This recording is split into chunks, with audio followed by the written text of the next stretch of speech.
Армысыздар, неге каналын тамашалаушылар.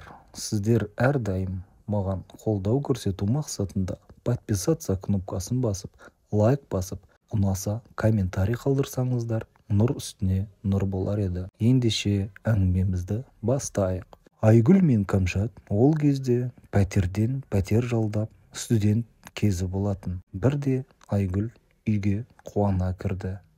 Кәмшат оның қуанышты жүзін көріп, «Иә, жайшылық па?» деп өзінің сұрағын қойды. Сонда Айгүл қуанышын жасыра алмай, «Мен дәл қаланың орталығынан арзан пәтер таптым» деді. Екеуі де бірге қуанып, бір-бірін құшақтай алды. Қыздар көп ұзамастан сол пәтерге көшпек болды.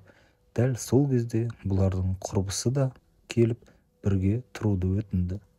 Үш қыз қуана-қуана өзі арзан пәтерді үшке бөліп тұрсақ, міндетті түрде барып тұруымыз қажет деп шешім қабылдады. Басында ешқандай ештеңеден сезіктенбеген бұлар еш нәрсе байқай қоймады. Алғашында қыздар үйде әрқайсысы жеке қалған кездерде қасықтың жерге түсіп кеткендігін, я болмаса судың өздігінен ашылып қалып қойғандығына аса мән бермеді. Кінәні өздерінен іздеді. Себебі суды мүмкін ағызып ұмытып қалдырып кеткен болармыз. Музыка әуенінен естімей де қалған болармыз деп көңіл бөлмеді. Күндердің бір күнінде араларындағы ең батыл қызы Перизат үйіне қайтпақ болды. Яғни ауылына жол тартпақ болды. Мұнда тек Айгүл мен Кәмшат қана қалды. Екі құрбы, ең батыл деген құрбылары ауылына кетіп бара жатқан соң, екеуі бір-біріне қорқа үрке қарап қала берді. Себебі бұл уақытта бұлар түрлі әлгі белгілерді де байқай бастаған болатын. Бірақ тек бір-біріне жай ғана әңгімелеп қана қойғаны болмаса, одан әрі үлкен көлемде әңгімелеген емес. Әрине түсінікті, себебі ол тақырыпта әңгімені өрбіте беретін болса, кез келген жағдайда үш қыздың тек жалғыз біреуі ғана қонып қалуы ғажап емес. Ал ондай жағдайда қорқатынын әрқайсысы іштей жақсы білді.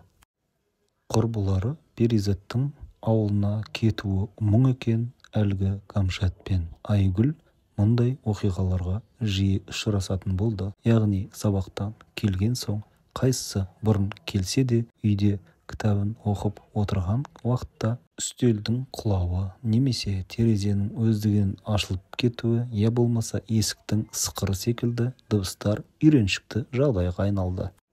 Айтпақшы, өзі тар бір бөлмелі үйге, тар жерге тамаша қылып, қожайынның өздерінің жеке мүліктерінде қалдырып кеткен болатын. Оның ішінде атап айтатын болсақ, кәдімгі бала жататын бесікте, төрде, жоғарыда шеге қағылып ілініп тұрғанына да біраз уақыт болған болатын.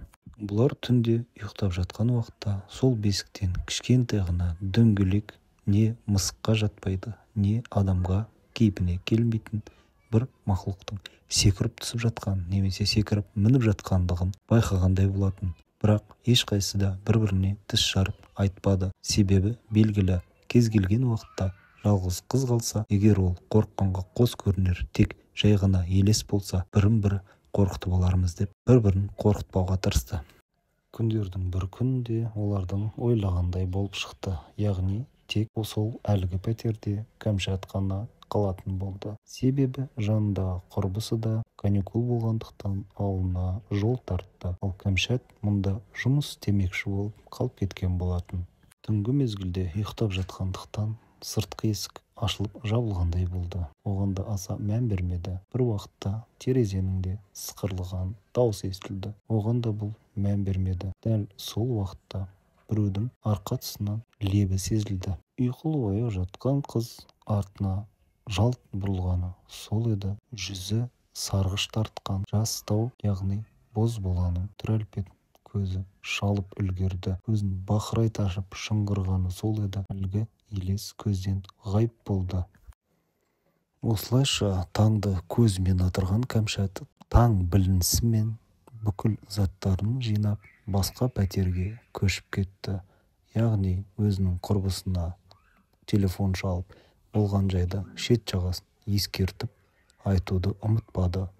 ал бірақ есесіне үйдің қожайынына ләм-мим демеді. Себебі мұндай жағдай бұрын болмаған, сендер бірдеңені алып келген шығарсыңдар, сендер кінәлісіңдер деген сөздерді естігісі келмеді. Осылайша таңды көзімен атырған Кәмшат таң білінісімен бүкіл заттарын жинап басқа пәтерге көшіп кетті. Яғни өзінің құрбысына телефон шалып болған жайда шет жағасын ескертіп айтуды ұмытпады. Ал бірақ есесіне үйдің қожайынына ләм-мим демеді. Себебі мұндай жағдай бұрын болмаған, сендер бірдеңені алып келген шығарсыңдар, сендер кінәлісіңдер деген сөздерді естігісі келмеді.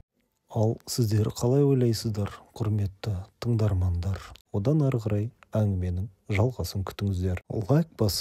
Лайк басып каналды қолдап кету сіздердің қолдарыңызда.